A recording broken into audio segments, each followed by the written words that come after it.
شیر کی عقیدت۔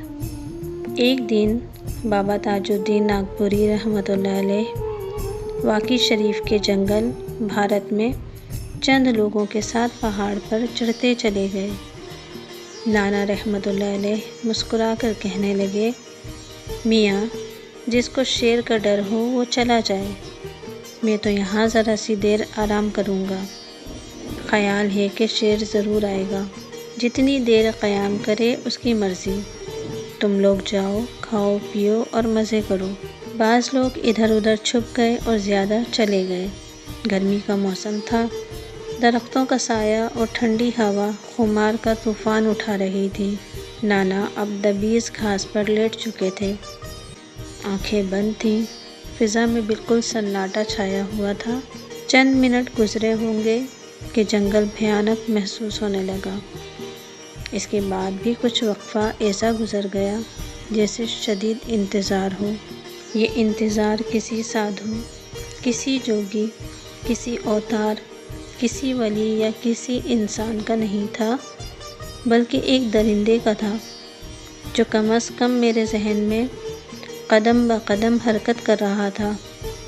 یکایک نانا رحمۃ اللہ علیہ کی نگاہیں متوجہ ہو گئیں۔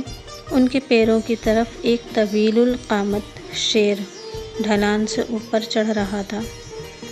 بڑی آہستہ خرامی سے، بڑے ادب کے ساتھ شیر نیم وا آنکھوں سے بابا تاج الدین رحمۃ اللہ علیہ کی طرف دیکھ رہا تھا۔ ذرا دیر میں وہ پیروں کے بالکل قریب آ گیا۔ نانا گہری نیند میں بے خبر تھے۔ شیر زبان سے تلوے چھو رہا تھا۔ چند منٹ بعد اس کی آنکھیں مستانہ واری سے بند ہو گئیں۔ اس نے اپنا سر زمین پر رکھ دیا۔ بابا تاج الدین رحمۃ اللہ علیہ ابھی تک سو رہے تھے۔ شیر نے اب ذرا ہمت کر کے تلوے چاٹنا شروع کر دیے۔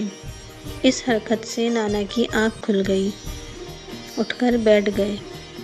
شیر کے سر پر ہاتھ پھیرا، کہنے لگے، تو آ گیا، اب تیری صحت بالکل ٹھیک ہے، میں تجھے تندرست دیکھ کر بہت خوش ہوا۔ اچھا اب جاؤ۔ شیر نے بڑی ممنونیت سے دم ہلائی اور چلا گیا۔ میں نے ان واقعات پر بہت غور کیا۔ یہ بات کسی کو معلوم نہیں کہ شیر پہلے کبھی ان کے پاس آیا تھا۔ مجبوراً اس امر کا یقین کرنا پڑتا ہے کہ نانا اور شیر پہلے سے ذہنی طور پر روشناس تھے۔ روشناسی کا طریقہ ایک ہی ہو سکتا ہے۔ انا کی جو لہریں نانا اور شیر کے درمیان رد و بدل ہوتی تھیں، وہ آپس کی ملاقات کا باعث بنتی تھیں۔ عارفین میں کشف کی روش عام طور پر یہی ہوتی ہے، لیکن اس واقعے سے معلوم ہوا کہ جانوروں میں بھی کشف اسی طرح ہوتا ہے۔ کشف کے معاملے میں انسان اور دوسری مخلوق یکساں ہے۔